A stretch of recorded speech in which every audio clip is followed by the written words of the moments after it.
नमस्कार, update eight 10 में आपका स्वागत है। अभी तक के तमाम अपडेट्स के साथ हाजिर हूं मैं शालिनी खंडेलवाल। सबसे पहले नजर अभी तक के बड़े अपडेट्स पर।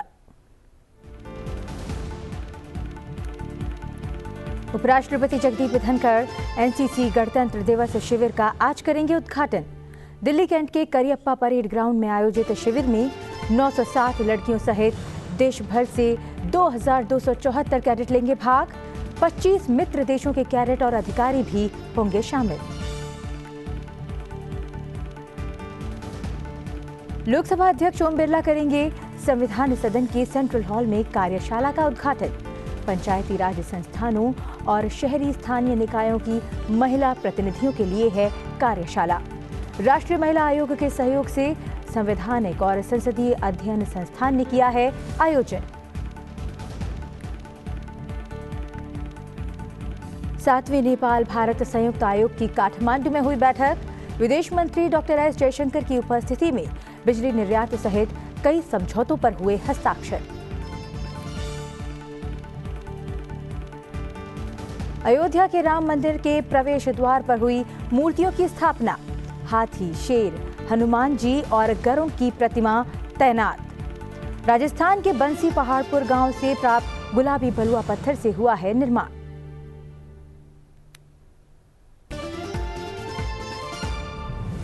और भारत में पहली बार मल्टी स्पोर्ट्स बीच गेम्स का आयोजन। केंद्रीय खेल मंत्री अनुराग सिंह ठाकुर ने किया दीव में उद्घाटन। प्रधानमंत्री नरेंद्र मोदी ने कहा, केंद्र सरकार ने बदला खेल का ढांचा।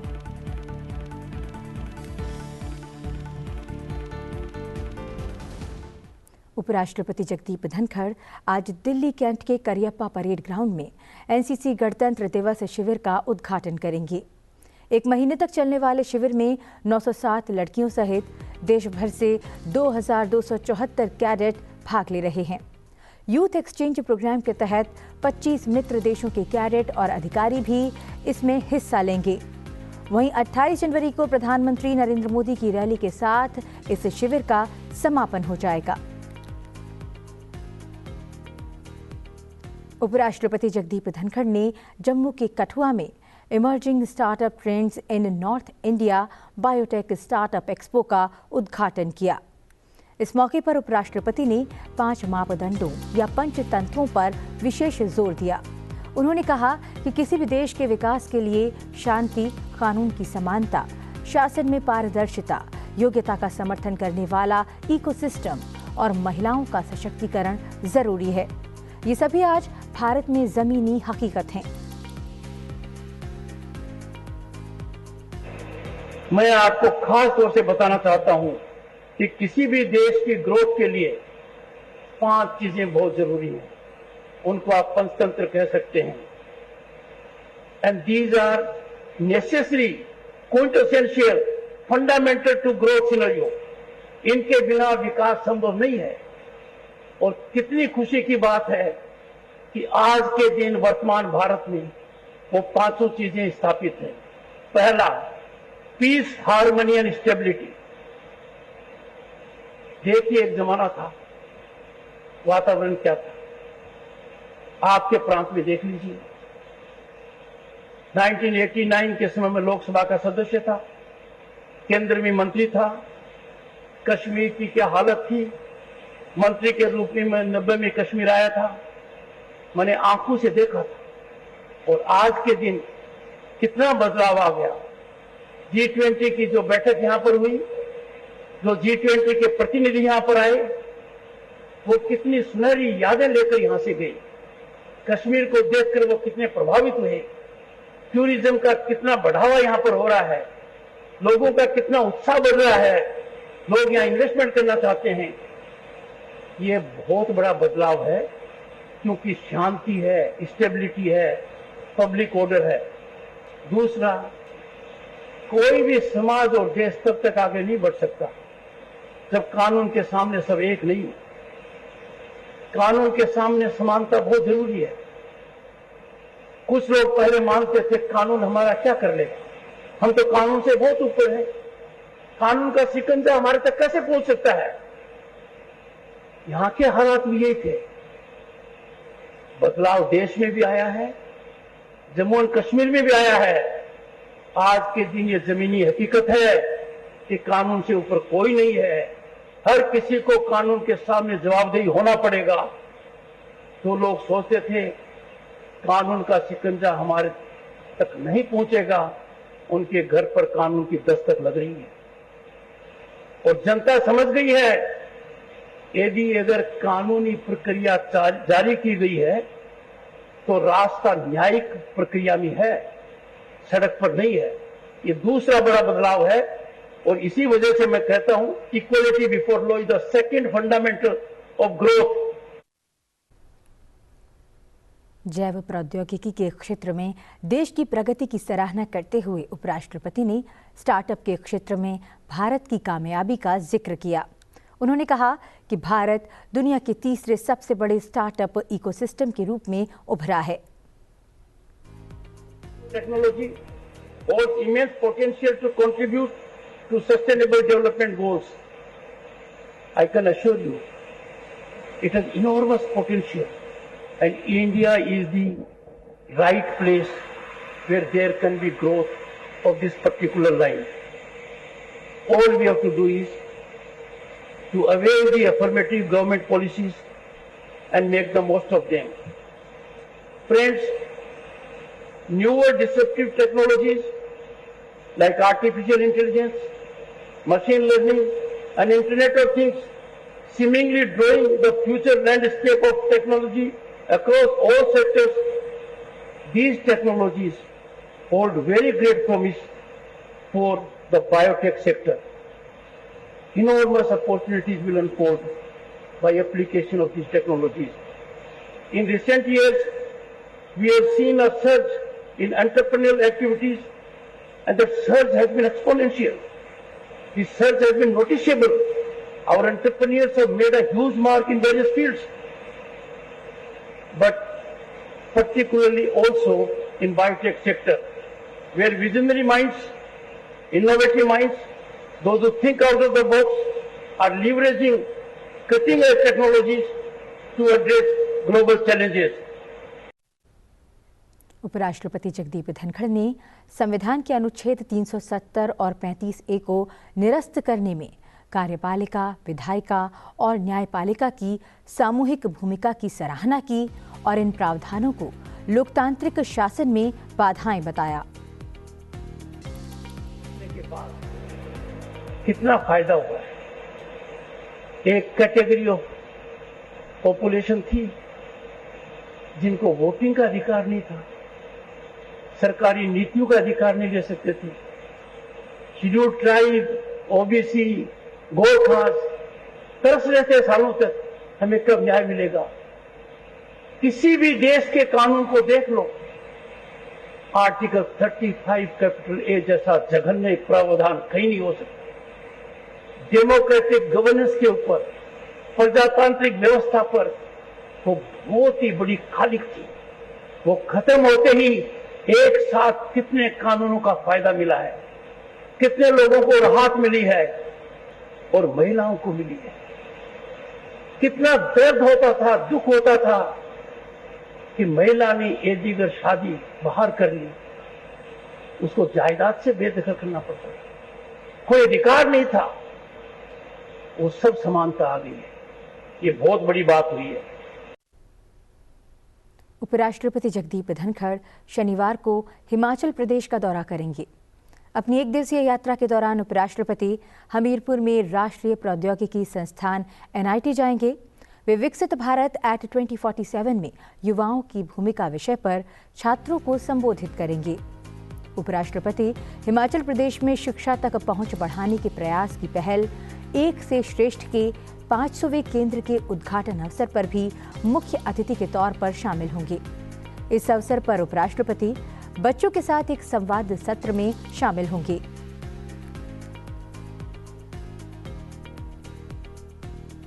पुलिस महानिदेशकों और महानिरीक्षकों का अखिल भारतीय सम्मेलन जयपुर के राजस्थान अंतर्राष्ट्रीय केंद्र में आज से शुरू होने जा रहा है। केंद्रीय गृह मंत्री अमित शाह 5 से 7 जनवरी तक होने वाले इस सम्मेलन में शामिल होंगे। वहीं कल प्रधानमंत्री नरेंद्र मोदी भी DGP IGP सम्मेलन में भाग लेंगे।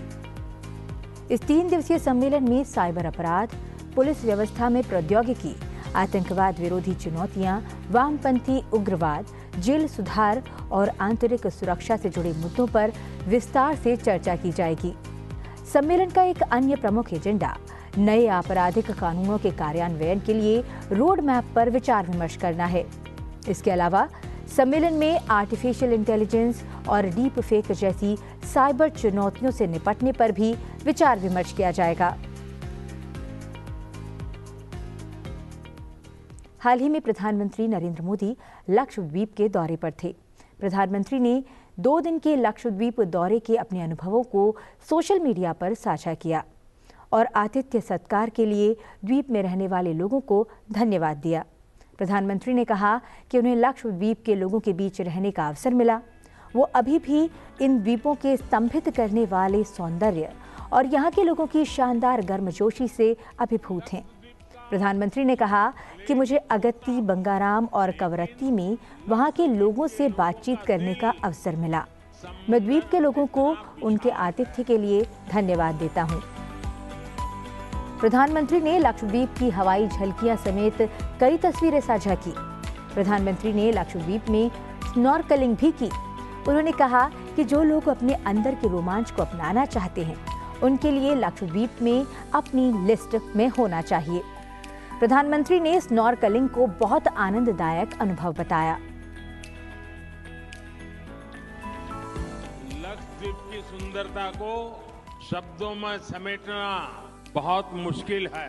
जो लोग दुनिया के अलग अलग देशों के द्वीपों को देखने जाना चाहते हैं, वहाँ के समंदर से अभिभूत है, उनसे मेरा आग्रह है कि वो पहले लक्षद्वीप आकर जरूर देखें।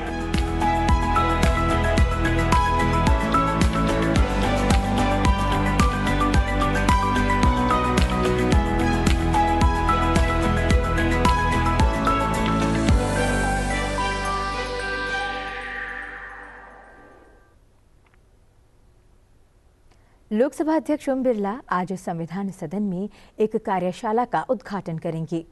सुबह करीब 11 बजे संविधान सदन के सेंट्रल हॉल में कार्यक्रम की शुरुआत होगी। ये कार्यशाला पंचायती राज संस्थानों और शहरी स्थानीय निकायों की महिला प्रतिनिधियों के लिए है। इसका आयोजन राष्ट्रीय महिला आयोग के सहयोग से संवैधानिक और संसदीय अध्ययन संस्थान ने किया है।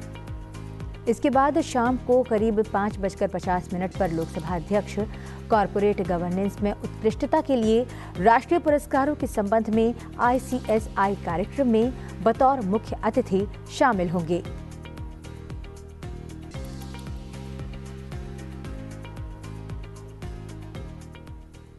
देश भर में होने वाले आम चुनाव की तैयारी निर्वाचन आयोग ने शुरू कर दी है।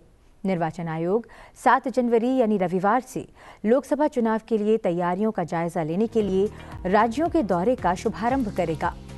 आंध्र प्रदेश और तमिलनाडु का दौरा करने से पहले निर्वाचन आयोग शनिवार को उपचुनाव आयुक्तों के साथ अहम बैठक करने जा रहा है। इस बैठक में उपचुनाव आयुक्त दोनों राज्यों में तैयारियों के बारे में पूर्ण आयोग को जानकारी देंगे। निर्वाचन आयोग के उपायुक्तों ने पिछले 2 महीनों में लगभग सभी राज्यों में चुनावी तैयारियों और बुनियादी चुनौतियों का जायजा लेने के लिए दौरा पूरा कर लिया है।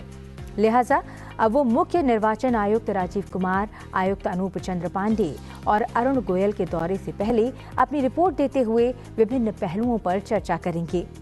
इस महत्वपूर्ण बैठक के बाद आयोग तमिलनाडु से दौरे की शुरुआत करते हुए आंध्र प्रदेश में 4 दिन प्रवास करेगा। ये दौरा 7 से 10 जनवरी के बीच होगा। विदेश मंत्री डॉक्टर एस जयशंकर इन दिनों नेपाल की यात्रा पर हैं। इस यात्रा के दौरान भारत और नेपाल के बीच कई समझौतों पर हस्ताक्षर किए गए। उच्च प्रभाव सामुदायिक विकास परियोजनाओं का कार्यान्वयन, दीर्घकालिक विद्युत व्यापार, नवीकरणीय ऊर्जा विकास में सहयोग, मुनल सैटेलाइट और जाजरकोट भूकंप के बाद राहत आपूर्ति की 5वीं किश्त सौंपने संबंधी समझौते हुए। एक समझौते के तहत भारत नेपाल को अगले 10 साल में 10,000 मेगावाट बिजली देगा। डॉक्टर एस जयशंकर और नेपाल के ऊर्जा, जल संसाधन और सिंचाई मंत्री शक्ति बहादुर बस्नेत की उपस्थिति में एक द्विपक्षीय बैठक के दौरान बिजली निर्यात के समझौते पर हस्ताक्षर किए गए। गुरुवार को विदेश मंत्री ने नेपाल के शीर्ष नेतृत्व से मुलाकात की। इस दौरान बहुआयामी नेपाल भारत संबंधों पर चर्चा हुई। विदेश मंत्री ने नेपाल के राष्ट्रपति रामचंद्र पौडेल और प्रधानमंत्री पुष्पकमल दहल प्रचंड से मुलाकात की। इस दौरान दोनों पक्षों ने सदियों पुराने अद्वितीय और बहुआयामी नेपाल भारत संबंधों पर विचारों का आदान प्रदान किया। अब बात करते हैं अयोध्या के श्री राम मंदिर की। अयोध्या में राम जन्मभूमि मंदिर के प्रवेश द्वार पर गज, सिंह, हनुमान जी और गरुड़ की मूर्तियां स्थापित की गई हैं। ये मूर्तियां राजस्थान के भरतपुर जनपद के ग्राम बंसी पहाड़पुर के हल्के गुलाबी रंग के बलुआ पत्थर से तैयार की गई हैं। राम जन्मभूमि तीर्थ क्षेत्र ट्रस्ट ने 22 जनवरी को भव्य उद्घाटन से पहले श्री राम जन्मभूमि मंदिर के भव्य सिंह द्वार की पहली तस्वीर साझा की। ताजा तस्वीरों में गज, शेर, गरुड़ देव और भगवान हनुमान की मूर्तियां दिखाई दे रही हैं। राम मंदिर के प्रवेश द्वार पर लगी गज, सिंह, गरुड़ देव और हनुमान जी की मूर्तियां काफी मनमोहक नजर आ रही हैं। राम मंदिर का प्रवेश पूर्व से है। सिंह द्वार के माध्यम से 32 सीढ़ियां चढ़ते हुए दिव्यांगों और बुजुर्गों की सुविधा के लिए रैंप और लिफ्ट की व्यवस्था भी की गई है। अब बात करते हैं खेल जगत की। देश में पहली बार राष्ट्रीय स्तर के बीच गेम्स का आयोजन हो रहा है। गुरुवार को केंद्रीय खेल मंत्री अनुराग सिंह ठाकुर ने केंद्र शासित प्रदेश दीव के घोघला बीच पर बीच गेम्स का उद्घाटन किया। इस अवसर पर प्रधानमंत्री नरेंद्र मोदी का एक संदेश पढ़ा गया। प्रधानमंत्री ने कहा कि उनकी सरकार ने भारत में पूरे खेल इकोसिस्टम को बदल दिया है, जिसके कारण देश में एक मजबूत खेल संस्कृति विकसित हो रही है। प्रधानमंत्री ने अपने पत्र में कहा कि किसी भी देश की प्रगति अक्सर खेलों में उसके प्रदर्शन से झलकती है। इसलिए भारत में एक मजबूत खेल संस्कृति विकसित होते देखना खुशी की बात है। बीच गेम्स 2024 में बीच बॉक्सिंग, बीच सॉकर, मल्लखंब, सी स्विमिंग, बीच कबड्डी और बीच वॉलीबॉल सहित 8 बीच खेल शामिल हैं। 20 से अधिक राज्यों और केंद्र शासित प्रदेशों के 1700 से ज्यादा खिलाड़ी इन खेलों में हिस्सा ले रहे हैं। ये बीच गेम्स 11 जनवरी तक खेले जाएंगे। इसके उद्घाटन अवसर पर केंद्रीय युवा मामले और खेल मंत्री अनुराग ठाकुर ने कहा कि केंद्र भारत में विश्व बीच खेलों के आयोजन की योजना बना रहा है। केंद्रीय मंत्री ने कहा कि समुद्र तट खेलों के कारण आने वाले वर्षों में दीव में पर्यटन गतिविधियां बढ़ेंगी और अगले 10 वर्षों में इस आयोजन के कारण यहां आने वाले पर्यटकों की संख्या 5 गुना बढ़ जाएगी। उन्होंने कहा कि स्थानीय प्रतिभाओं को निखारने में मदद करने के लिए केंद्र सरकार ने देश भर में 1000 खेलो इंडिया सेंटर बनाने का फैसला किया है और ये सभी इस साल मार्च से पहले तैयार हो जाएंगे।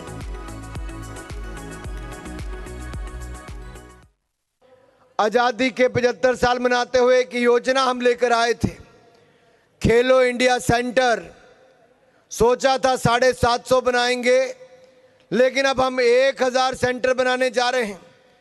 ये 1000 सेंटर बनाने के लिए हम 1 साल नहीं लगाएंगे। इसी 1 साल में 31 मार्च 2024 से पहले 1000 सेंटर देश में बनाकर तैयार कर दिए जाएंगे। ये नरेंद्र मोदी जी की ओर से खिलाड़ियों के लिए एक बड़ा तोहफा है। इसमें पूर्व चैंपियन खिलाड़ी, उनको इसमें रखा जाएगा। 5 लाख रुपया साल का उनको इन सेंटर को चलाने के लिए दिया जाएगा। इन सेंटर्स को बनाने के लिए लाखों रुपए खर्च होंगे, वो भी भारत सरकार देगी। हमने अपनी ओर से कभी कोई कमी नहीं रखी, ना ही आगे रखेंगे। प्ले फील्ड से लेकर पोडियम तक आज मोदी जी की सरकार खिलाड़ियों का हाथ पकड़कर उनको आगे बढ़ाने का काम कर रही। मैं इतना ही कहूँगा, अभी तो ये ट्रेलर है मेरे यारों, पिक्चर बाकी है। अभी तो भारत के खिलाड़ियों ने शुरुआत किया है, अभी तो आगे बहुत सारे मेडल जीतने हैं। मेडल जीतेंगे भी और भविष्य में ओलंपिक गेम्स का आयोजन भी हमारे हिंदुस्तान में ही होगा, इस बात को भी कहकर जा रहा हूं।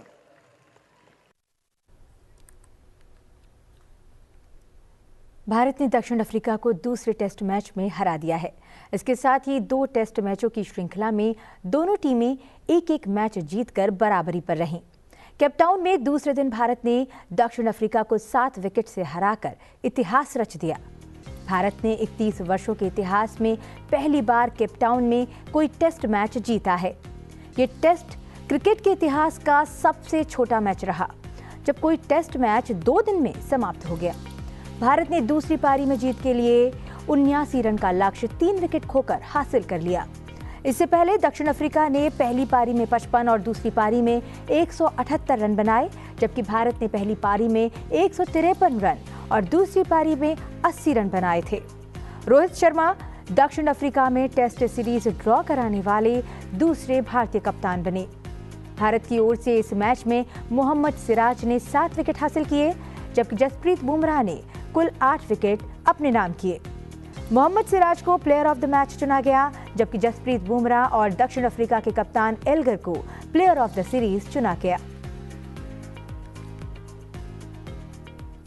अब बात करते हैं आज के दिन से जुड़े इतिहास की और जानते हैं आज के दिन से जुड़ी मुख्य घटनाओं के बारे में। 5 जनवरी साल 1971 को क्रिकेट के इतिहास में पहला अंतर्राष्ट्रीय एकदिवसीय मैच खेला गया। यह मैच इंग्लैंड और ऑस्ट्रेलिया के बीच इंग्लैंड में खेला गया। आज भले ही एक दिवसीय मुकाबला 50-50 ओवर का होता है, लेकिन यह पहला एक दिवसीय मैच 40-40 ओवर का खेला गया। इस मैच में इंग्लैंड ने पहले खेलते हुए 190 रन बनाए थे। जवाब में बैटिंग करने उतरी ऑस्ट्रेलिया की टीम ने 5 विकेट शेष रहते 191 रन बनाकर इस मैच को जीत लिया। 82 रन बनाने वाले इंग्लैंड के जॉन एड्रिच ने वनडे इतिहास में पहला मैन ऑफ द मैच खिताब हासिल किया। 5 जनवरी साल 1880 को क्रांतिकारी बारिंद्र कुमार घोष का जन्म हुआ। घोष भारत के प्रसिद्ध स्वतंत्रता सेनानी और पत्रकार थे। उन्हें बारिन घोष के नाम से भी जाना जाता है। वे आध्यात्मवादी अरविंद घोष के छोटे भाई थे। बंगाल में क्रांतिकारी विचारधारा को फैलाने का श्रेय बारिंद्र कुमार और स्वामी विवेकानंद के छोटे भाई भूपेंद्र नाथ दत्त को ही जाता है। बारिंद्र कुमार घोष और भूपेंद्र नाथ दत्त के सहयोग से 1907 में कलकत्ता में अनुशीलन समिति का गठन किया गया, जिसका प्रमुख उद्देश्य था खून के बदले खून। 1909 में हुए अलीपुर बम कांड के लिए बारिंद्र घोष और युगांधर पार्टी के सदस्य उल्लासकर दत्त को मौत की सजा सुनाई गई थी, लेकिन देशबंधु चित्तरंजन दास के हस्तक्षेप से सजा को आजीवन कारावास में बदल दिया गया। अपडेट एट 10 में फिलहाल इतना ही। चलते चलते आपको दिखाते हैं देश में पहली बार राष्ट्रीय स्तर पर आयोजित बीच गेम्स 2024 के उद्घाटन समारोह के रंगारंग कार्यक्रम की झलक। आप बने रहिए सनसेट टीवी के साथ। मुझे दीजिए आज्ञा। नमस्कार।